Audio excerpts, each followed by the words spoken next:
وننزل من القرآن ما هو شفاء ورحمة للمؤمنين. السلام عليكم ورحمة الله وبركاته.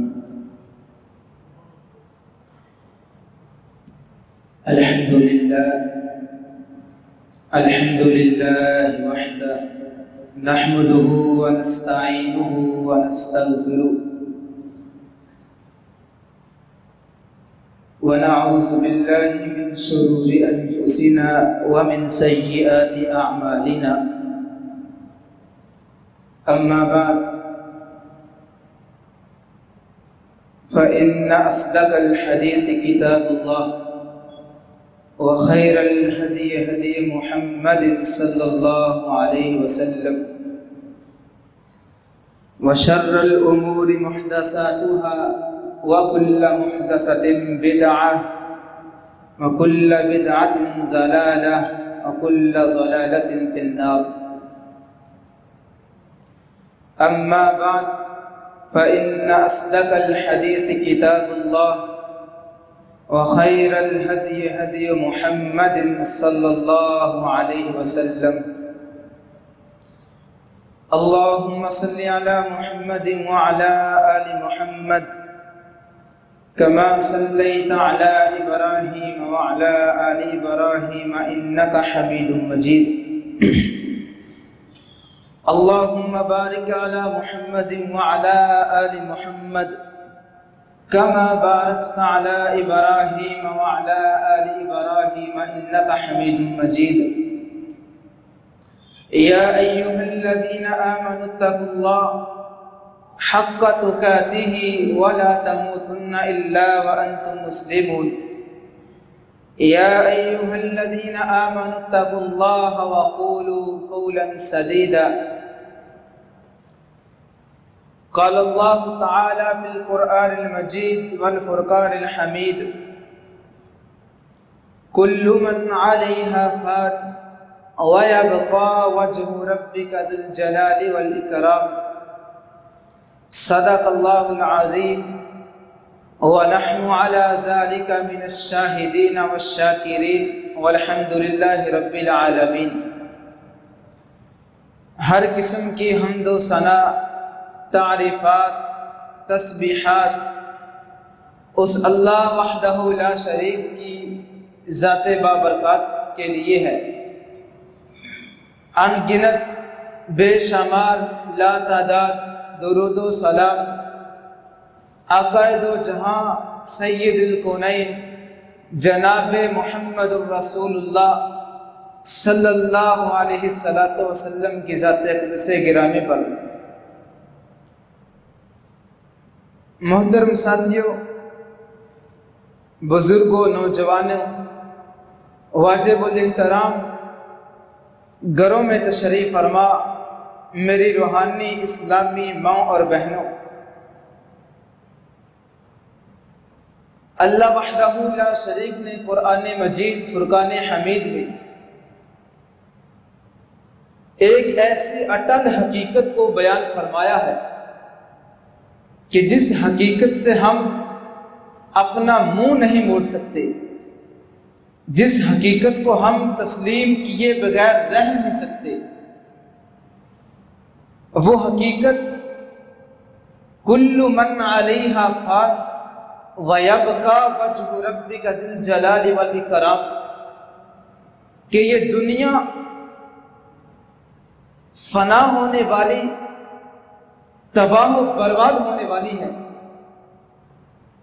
اگر اس دنیا میں کسی چیز کو بقا ہے، باقی رہنا ہے، تو وہ اللہ وحدہ لا شریک کی ذات بابرکات ہے کہ جو ازل سے لے کر ابد تک اللہ کی ذات باقی رہنے والی ہے. اس کو موت کا کوئی فکر نہیں، موت کا غم نہیں. یہ ہمارا عقیدہ بھی ہے اور ہمارا ایمان بھی ہے. اللہ وحدہ لا شریک نے قرآن مجید فرقان حمید میں اسی اسلوب کو بیان کرتے ہوئے، اسی حقیقت کو بیان کرتے ہوئے قرآن مجید میں ایک آیت مقدسہ سے آغاز کیا. فرمایا اینما تکونوا یدرککم الموت ولو کنتم فی بروج مشیدہ،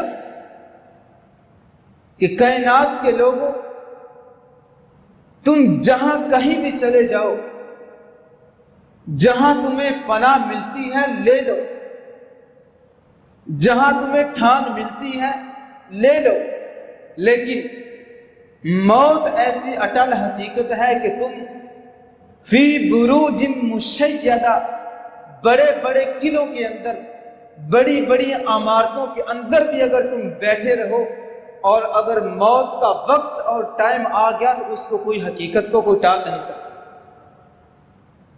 لیکن اس کے باوجود بھی ہم اتنے لاپرواہ، اتنے بے خبر ہیں کہ ہمیں موت اور زندگی کا پتہ ہی نہیں۔ آج کے اس خطبہ جمعہ کے اندر تین چیزیں آپ کے سامنے رکھنی ہیں۔ آپ کی توجہ، دلی توجہ، آپ کا چہرہ، آپ کی نگاہ میری طرف ہونی چاہیے، تاکہ جو ہم چھوٹی سی بات کو ایک اپنے پیرا میں سمجھنے جا رہے ہیں اس کو سمجھ کر ہمیں سوچنے کی بھی اللہ وحدہ لا شریک توفیق نصیب فرمائے۔ موت سے آنے سے پہلے پہلے ہمیں کیا کرنا چاہیے؟ ایک چیز، موت سے پہلے کرنے کے کام کون کون سے ہیں، ایک چیز۔ دوسری چیز، موت آنے سے پہلے پہلے ہمیں اپنے گھر والوں کو کچھ وصیتیں کرنی چاہیے۔ تیسری چیز، موت آنے سے پہلے پہلے، موت کی گھنٹی، موت کا الارم بجنے سے پہلے پہلے ہمیں اپنا احتساب کرنا چاہیے۔ یہ آج کے جمعے کے تین مین پوائنٹ ہیں، اس کو ذہن میں رکھیں۔ موت آنے سے پہلے ہمیں کیا کرنا چاہیے؟ ایک اٹل ایسی حقیقت ہے کہ جس موت سے ہم بھاگ نہیں سکتے۔ حیرانگی کی بات یہ ہے، اسی ہفتے کے اندر 7 یا 9 بڑے علماء کرام اس دنیا سے چلے گئے ہیں، جن کو نہ تو کوئی بیماری تھی نہ کوئی پریشانی تھی، لیکن اچانک ہارٹ اٹیک ہونے کی وجہ سے، سانس بند ہونے کی وجہ سے وہ اللہ کو پیارے ہو چکے ہیں۔ ان کو سامنے رکھتے ہوئے بھی ہم یہ سوچ سکتے ہیں کہ اگر اتنے کبائر علماء کو موت نے نہیں چھوڑا تو ہم کیا چیز ہیں۔ آج صبح 8 بجے ہی آنکھ کھلی، موبائل کی گھنٹی الارم بجا تو میں نے سوچا کہ بھائی کا فون آ رہا ہے، سن لوں، پتہ نہیں کیا کہنا ہوگا۔ پہلا فون آیا تو نہیں اٹھایا، دوسرا فون آیا تو جیسے ہی فون کو آن کیا تو یہ خبر ملی کہ شیخ الحدیث جامعہ سلفیہ، جنہوں نے عرصہ دراز جامعہ میں صحیح مسلم شریف پڑھائی ہے اور عرصہ دراز سے خطبہ جمعہ بھی ارشاد فرما رہے ہیں، اچانک ان کی سانس بند ہونے کی وجہ سے وہ اللہ کو پیارے ہو چکے ہیں۔ لیکن یقین نہیں ہوتا کہ اتنے بڑے نوجوان، ہمیں کس چیز کی فکر ہے میرے بھائیوں کہ ہم نوجوان ہیں، ہم نے بوڑھے ہونا ہے، بوڑھے ہو کے اللہ کے پاس جانا ہے۔ ہمارے ذہن کے اندر یہ شیطان نے نکتہ ڈال دیا ہے، حالانکہ یہ حقیقت 100% غلط ہے کہ ہم نے بوڑھے ہو کے جانا ہے۔ ان نوجوانوں کو دیکھیں کہ جنہوں نے ابھی نوجوانی گزاری ہی نہیں، اللہ کے پاس پہنچ چکے ہیں۔ میرے محترم بھائیوں، موت آنے سے پہلے پہلے ہمیں ان نیک اعمال کی جانب جانا چاہیے کہ جو ہماری موت کو آسان بنا دے، ان کاموں کی جانب پلٹنا چاہیے جو ہماری موت کو نیک اور آسان بنا دے۔ موت تو ہر انسان کو آنی ہے، لیکن یہ اللہ کا بہت بڑا شکر، اللہ کا کرم ہوتا ہے ایسے آدمی پر کہ جسے موت آئے اور موت نیک آئے اور موت آسان آئے۔ نبی علیہ السلام نے فرمایا، میرے صحابہ، انسان کو موت 2 طرح کی آتی ہے۔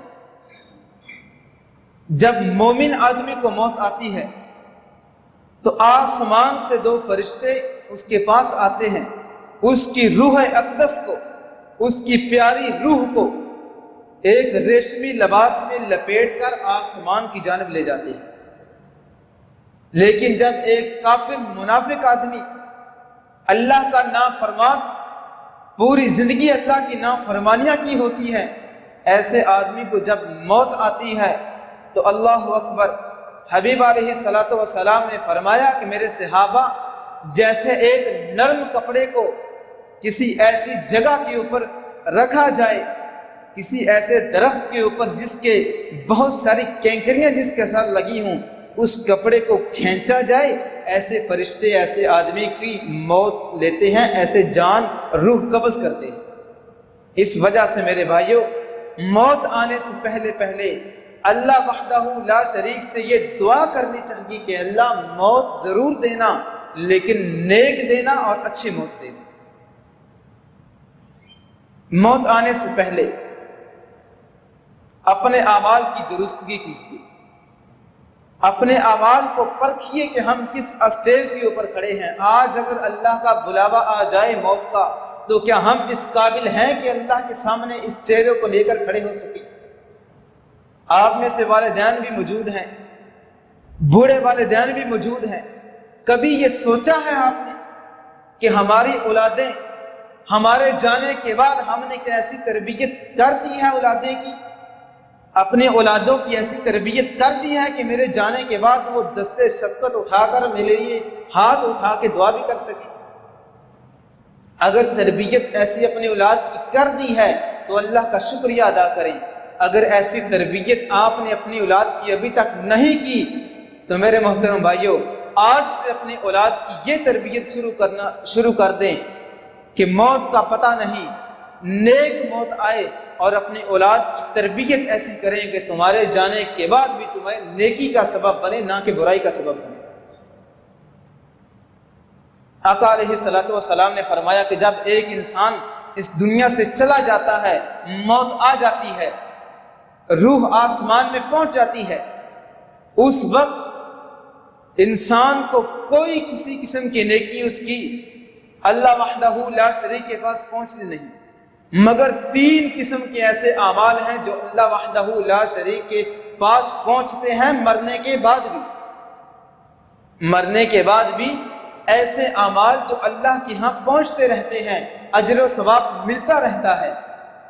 کون ایسا آدمی کہ جس نے اپنی اولاد کی، ایسا باپ، ایسی ماں جس نے اپنی بیٹیوں کی، اپنے بیٹوں کی ایسی تربیت کی ہے کہ وہ اس کے مرنے کے بعد بھی نیکی کر رہے ہیں، اس کے مرنے کے بعد بھی اچھائی کر رہے ہیں۔ آقا علیہ الصلوۃ والسلام نے فرمایا ایسی اولاد اللہ وحدہ لا شریک جب چھوڑ کے جاتا ہے ایک باپ، ایسی تربیت یافتہ اولاد، اللہ وحدہ لا شریک اس اولاد کے ذریعے اس والد کی حال کے اوپر، اس کی قبر کے اوپر رحمت نازل فرماتے ہیں۔ کیوں نہ ہو کہ ہماری اولادیں بھی ہمارے جانے کے بعد ہمارے لیے نیکی کی، اچھائی کے کام کریں۔ دوسرا کام کہ جب انسان کو موت آ جاتی ہے، اللہ کے ہاں روح پہنچ جاتی ہے، دوسرا اجر اللہ کے ہاں وہ پہنچتا ہے کہ جس آدمی نے دنیا میں رہتے ہوئے کوئی بھی نیکی کا کام کیا ہو، کوئی کنواں کھدوایا ہو، مسجد کے اندر کچھ قرآن مجید کو لا کر رکھا ہو، مسجد کے اندر کسی حدیث کی کتاب کو لا کے رکھا ہو، مسجد کے اندر کسی صف کو لا کے رکھا ہو، مسجد کا کوئی پنکھا لگا دیا ہو، ایسا نیکی کا کام جو وہ اپنے ہاتھوں سے کر کے گیا ہے، مرنے کے بعد بھی اس کا اجر قیامت تک اس آدمی کو ملتا رہے گا۔ آج ہم دیکھیں، سوچیں، پرکھیں کہ ہمارا رزق، ہمارے پیسے جو ہماری کمائی ہے، حلال کی کمائی ہے، کیا مرنے کے بعد ہم نے اسے ایسے خرچ کر دیا ہے کہ مرنے کے بعد بھی اس کا اجر، اس کا ثواب، اس کی اچھائی ہمیں ملے گی؟ اس لیے میرے محترم بھائیوں، یہ وہ کام ہے کہ جو آپ نے موت آنے سے پہلے پہلے کرنے ہیں، موت اللہ کا بلاوا آنے سے پہلے پہلے یہ کام کرنے ہیں۔ اپنے اولاد کی اچھی تربیت کرنی ہے، دنیا میں رہتے ہوئے کوئی نیکی کا کام ایسا کرنا ہے کہ جس کی وجہ سے آپ کو اجر و ثواب ملے۔ ذرا اپنے گریبان میں جھانک کر دیکھیے، اپنے آپ سے پوچھئے کہ ہم گھر میں موجود ہیں، آپ کی بیگم آپ کی اولاد، آپ کے بچے کیا اس اسٹیج کے اوپر اس وقت ہے کہ آپ ابھی دنیا سے چلے جائیں اور وہ آپ کے لیے نیکی کا سبب بنے، وہ آپ کے لیے اچھائی کا سبب بنے؟ کیا ایسی آپ نے تربیت کر دی ہے؟ اللہ وحدہ لا شریک ہمیں ایسی اپنی اولاد کی تربیت کرنے کی توفیق نصیب فرمائے کہ ہم دنیا سے چلے جائیں اور وہ ہماری نیکی کا سبب بنتے رہیں۔ امام سفیان ثوری علیہ الرحمہ، کسی نے ایک دن آ کر پوچھا کہ امام صاحب، میرے ابو جی اس دنیا سے چلے گئے ہیں، میرے والد محترم اس دنیا سے چلے گئے ہیں، تو میں کیا کروں؟ کوئی ایسا کام بتائیں کہ تاکہ ان کو میرے نیکی کرنے کی وجہ سے انہیں اجر و ثواب ملے۔ امام سفیان ثوری علیہ الرحمہ فرمانے لگے، اے آنے والے، سوال جو تم نے کیا ہے بہت اچھا کیا ہے، لیکن سمجھ لے، جان لے کہ تم نے جو سوال کیا ہے بہت بڑا سوال کیا ہے، کہ تیرا ابو، تیرے والد دنیا سے چلے گئے ہیں اور تم یہ چاہتے ہو کہ مرنے کے بعد بھی تیرے ابو جی کو، آپ کے والد محترم کو اجر ملے، تو دنیا میں رہتے ہوئے ایسا کام کر کہ جس کی وجہ سے تیرا دل، تیرا یہ ٹکڑا، تیرا ضمیر مطمئن ہو جائے کہ تم نے اپنے والدین کی مغفرت کے لیے، اپنے والدین کی بخشش کے لیے حق ادا کر دیا۔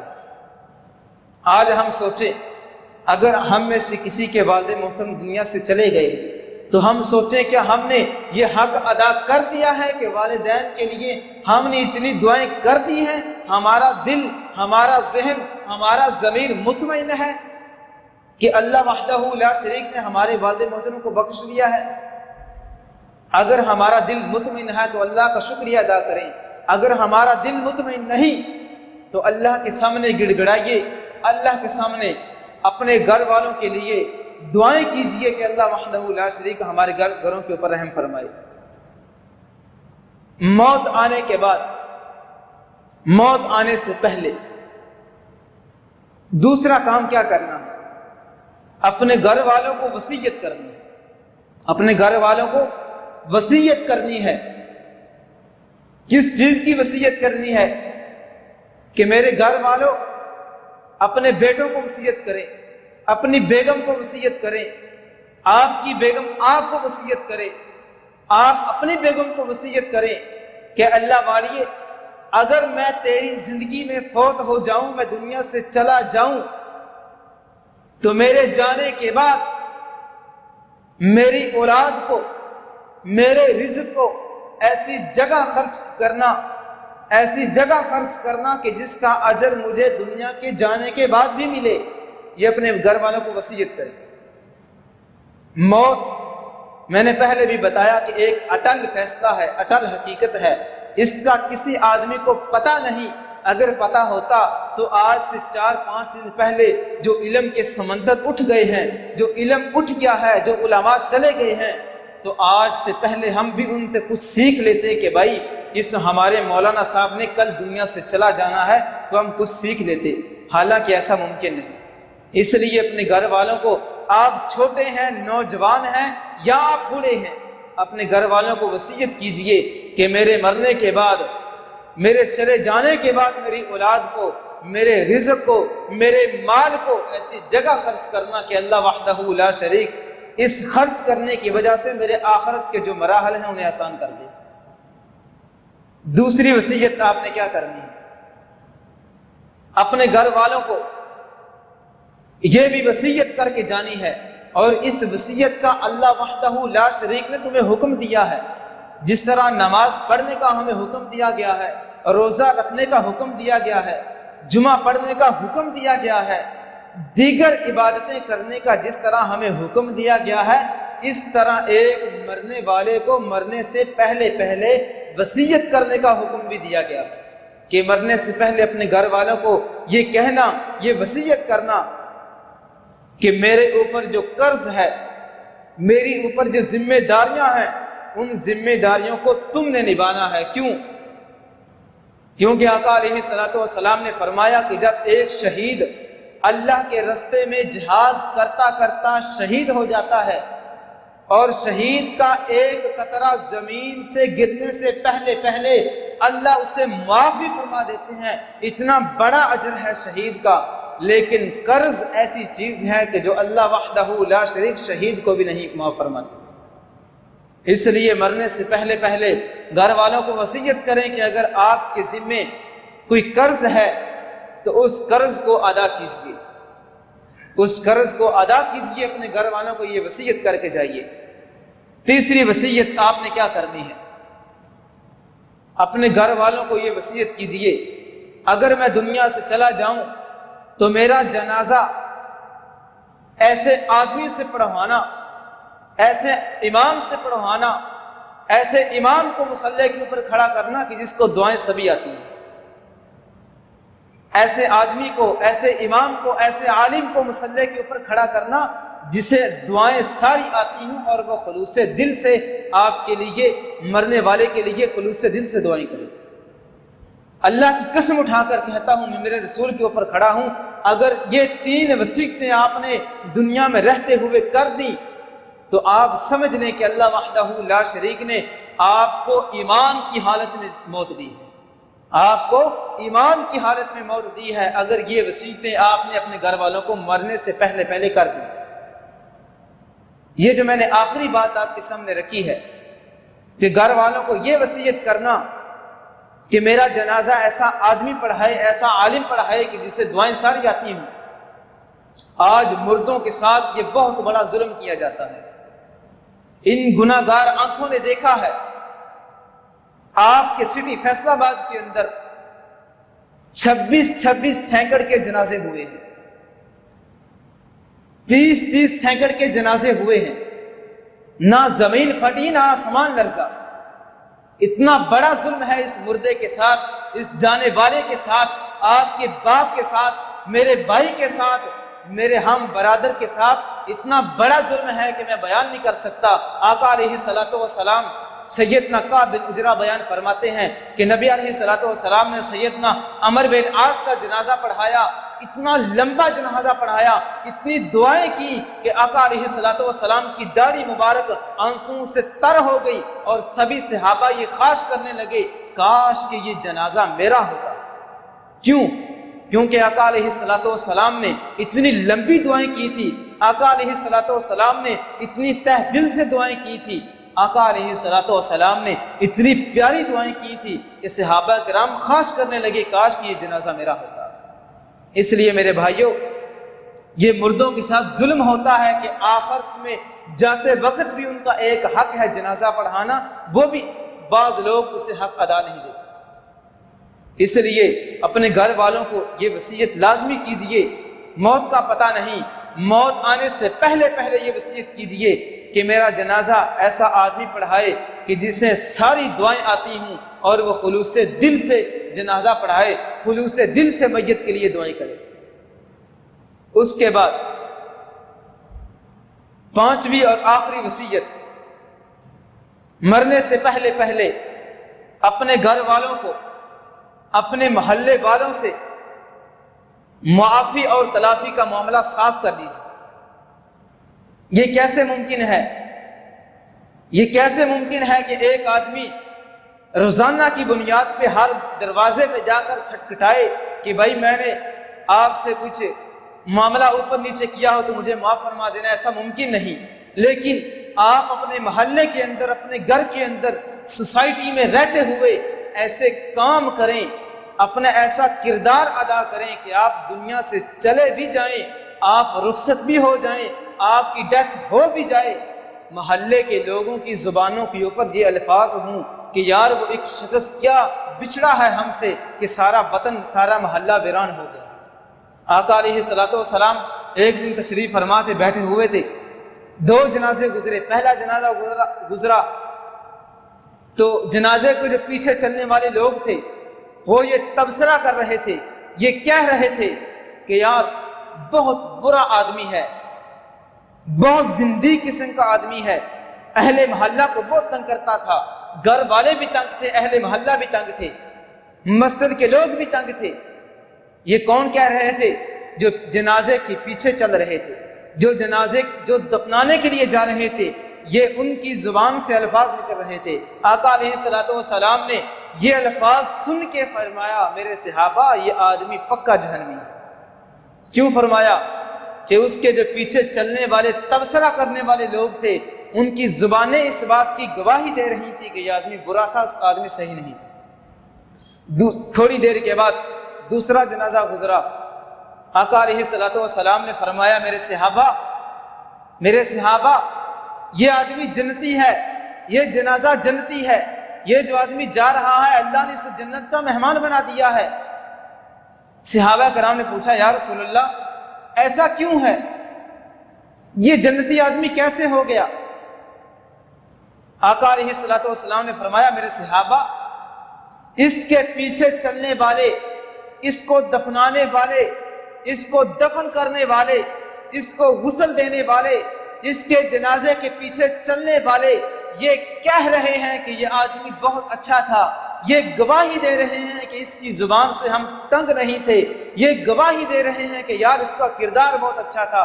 اسی وجہ سے اللہ وحدہ لا شریک کے پیارے حبیب علیہ الصلوۃ والسلام نے فرمایا میرے صحابہ یہ آدمی جنتی ہے۔ آج ہم سب اپنے اپنے گریبان میں جھانکے کہ آج اگر ہمیں موت آ جائے، آج اگر ہم اس دنیا فانی سے چلے جائیں، کیا اہل محلہ لوگ، آپ کے گھر والے، آپ کے رشتہ دار، آپ کے خاندان کے لوگ اس بات کی گواہی دیں گے، اپنی زبان سے یہ الفاظ استعمال کریں گے کہ یار بہت اچھا آدمی تھا؟ اگر ایسے الفاظ استعمال کریں گے تو اللہ وحدہ لا شریک کا شکریہ ادا کیجئے۔ اگر ایسا نہیں تو اپنے گریبان میں جھانکیے کہ کہیں موت آنے سے پہلے ہم ایسے گناہوں کے اندر ملوث نہیں ہیں۔ آقا علیہ الصلوۃ والسلام نے فرمایا میرے صحابہ سیدنا عبداللہ بن عمر بن عاص رضی اللہ تعالی عنہ بیان فرماتے ہیں کہ آقا علیہ الصلوۃ والسلام کی زبان اقدس سے میں نے خود سنا ہے کہ نبی علیہ الصلوۃ والسلام نے فرمایا ان اللہ لا یقبض العلم انتزاعا، کہ اللہ وحدہ لا شریک لوگوں سے علم کھینچ کر نہیں چھینے گا، ولیکن یقبض بقبض العلماء، کہ اللہ وحدہ لا شریک علماء کو، اللہ وحدہ لا شریک علماء کو قبض کر لے گا، علماء کو آسمان کی جانب اٹھا لے گا۔ یہ ایک قیامت کی بہت بڑی نشانی ہے جو آج ہمیں نظر بھی آ رہی ہے۔ قیامت کی جو علامات کبریٰ ہیں تقریباً اپنے اختتام کو پہنچ چکی ہیں، بڑی بڑی نشانیاں پوری ہو چکی ہیں۔ چند ایسی نشانیاں ہیں، دجال کا آنا، امام مہدی علیہ الصلوۃ والسلام کا دنیا میں آنا، اور عیسیٰ علیہ الصلوۃ والسلام کا دنیا میں آنا۔ یہ چند ایسی نشانیاں ہیں جو بھی دنیا میں باقی ہیں۔ یہ نشانیاں کوئی پتہ نہیں کب پوری ہوں، کس وقت کس ٹائم پوری ہو جائیں اور اللہ کا بلاوا آ جائے۔ اس لیے میرے محترم بھائیوں موت کا پتہ نہیں۔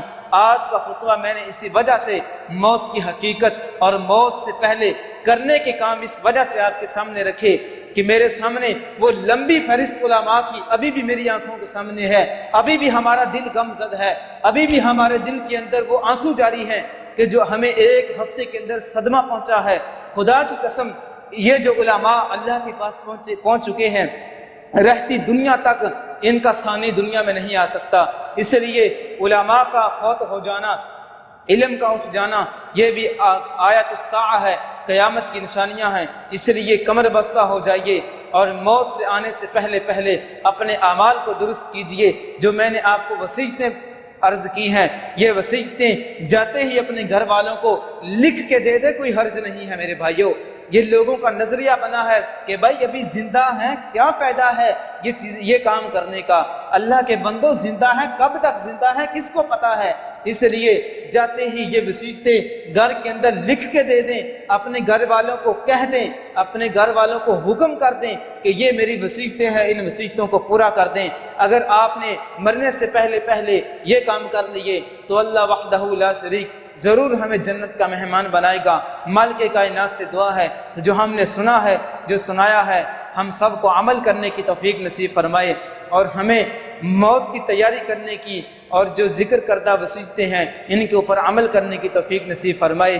وآخر دعوانا ان الحمد للہ رب العالمین۔ بہترین صدقہ جاریہ حاصل کرنے کے لیے اس ویڈیو کو لائک، کمنٹ اور شیئر کرنا مت بھولیں۔